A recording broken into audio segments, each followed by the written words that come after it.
여러분 안녕하십니까? 뉴스데스크 강원입니다. 오늘까지 엿새 연속 도내에서 3,000명대 코로나19 신규 확진자가 나오며 누적 확진자 수가 6만 명을 넘겼습니다. 오후 6시 기준 시군별 확진자는 원주 779, 춘천 713, 강릉 477, 속초 236, 동해 191, 홍천 130, 삼척 115명 등 모두 3,195명이며 누적 확진자 수는 6만 760명입니다. 한편 강원도 교육청은 개학 이후 신속한 PCR 검사를 위해 내일부터 오전 9시에서 오후 5시 사이에 춘천 강원 최고 정문 앞과 원주 따뚜 상설 전시장에서 학생과 교직원 전용 선별 진료소를 운영합니다. 강릉 권역은 의료진을 구하지 못해 3월 7일 운영을 목표로 하고 있습니다. 3월 4일 시작되는 20대 대통령 선거 사전 선거를 앞둔 마지막 휴일, 여야 후보 진영별로 강원도 민심 잡기에 주력했습니다. 더불어민주당은 강원 평화와 번영을 위한 안보 평화 정책 발표 기자회견을 열고 이종석 평화번영위원장 등이 참석한 가운데 선제 타격론과 사드 배치 주장의 위험성과 강원 접경 지역 민군 상생 정책을 강조했습니다. 국민의힘은 휴일인 오늘 나경원 전 원내대표와 배현진 최고위원이 강원도를 찾은 데 이어 내일 윤석열 후보도 속초와 춘천에서 강원도민의 지지를 호소할 예정입니다. 정의당 심상정 대선 후보는 내일 강릉과 춘천을 잇따라 방문해 양당 구조에 따른 폐해를 지적하며 강원도민 표심 잡기에 나설 계획입니다. 감사원이 작년에 있었던 공무원 채용 시험과 관련해 평창군에 대한 감사를 진행하고 있습니다. 지난해 응시 접수가 끝난 뒤 지역별 선발 인원을 늘려주는 이례적인 일이 있었습니다. 강원도 전체가 함께 실시한 시험인데 유독 평창군만 감사를 하는 것에 대해 이런저런 의혹이 나오고 있습니다. 보도에 조성식 기자입니다. 지난해 2월 강원도가 공고한 제1회 공무원 임용시험 시행 계획입니다. 20개 직렬에 1,191명을 선발한다는 내용의 공고문이 올라왔습니다. 그리고 닷새 동안 접수를 받아 1,593명이 응시했고 8.89대 1의 평균 경쟁률을 기록했습니다. 그런데 필기시험을 일주일 앞두고 강원도가 돌연 채용 계획을 변경하는 공고를 냈습니다. 14개 직군에 134명을 추가로 선발한다는 계획입니다. 코로나19로 부족한 인력을 충당하라는 행정안전부의 지시에 따라 별도의 추가 모집 없이 그냥 선발 인원만 늘린 것입니다.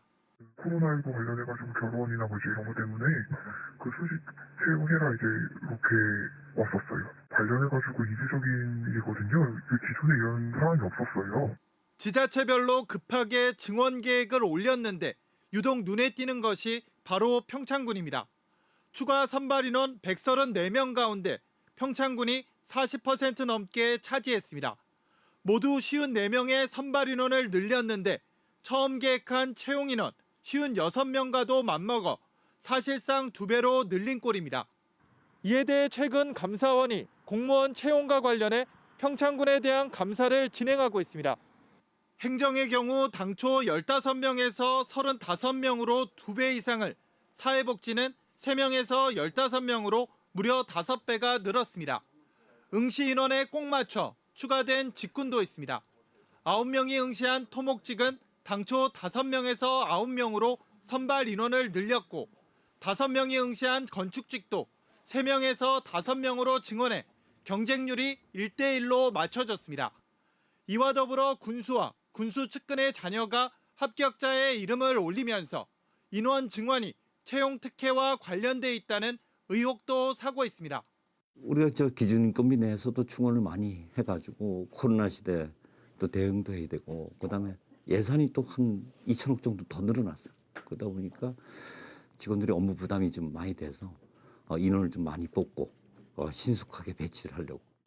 응시 접수가 다 끝나고 선발 인원을 늘리는 이례적인 공무원 채용 절차에다 특혜성 채용 의혹까지 더해진 가운데 이르면 한 달 뒤에 나올 감사원 감사 결과에 관심이 쏠리고 있습니다. MBC 뉴스 조성식입니다. 동해안 해변 곳곳에서 침식으로 모래가 깎여나가고 백사장이 줄어드는 피해가 계속되고 있습니다. 이 같은 문제를 해결하기 위해 연안 정비 사업이 추진되고 있는데 올해는 백사장 11곳에 240억 원이 넘는 사업비가 투입됩니다. 이훈 기자가 보도합니다. 백사장이 깎여나가 절벽처럼 변한 양양지경 해변. 침식이 진행되면서 수년간 침식 등급 평가에서 심각 단계인 D등급과 침식 우려 단계인 C등급을 번갈아 받고 있습니다.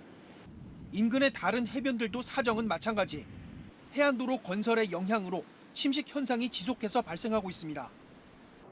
해양수산부가 최근 강릉 소돌 해변부터 양양 지경 해변을 거쳐 남해 1, 2 해변까지 이어지는 이 일대 5.3km 구간을 연안 침식 관리 구역으로 지정하고 장기적인 침식 방지 대책을 추진하기로 했습니다.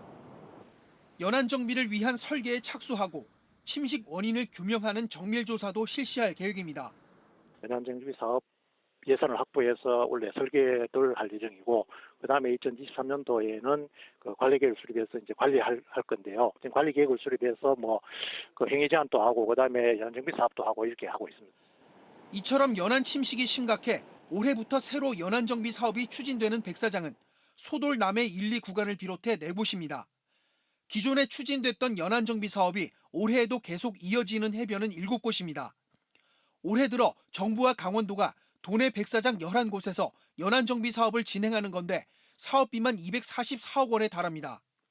사업비 규모는 전국 연안 정비 사업이 29%를 차지할 정도로 큰 편입니다.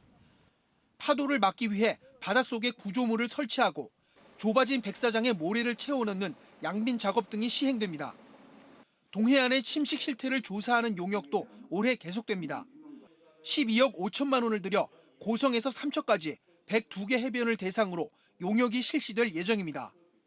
금년은 추가적으로 기선을 더 추가하여 약 80개 정도의 기선을 추가하여 더 정밀하게 수행할 예정이며, 기본조사 구간과 정밀 구간 조사로 나뉘어서 하는데 연안 정비 사업에 사용될 자료를 마련하게 됩니다. 한편 침식 우려인 C등급과 심각 단계인 D등급을 합한 도내 해변의 침식 우심률은 지난 2020년에는 90%로 매우 높았지만 지난해는 79%로 낮아져 다소 개선된 것으로 나타났습니다. MBC 뉴스 이용입니다.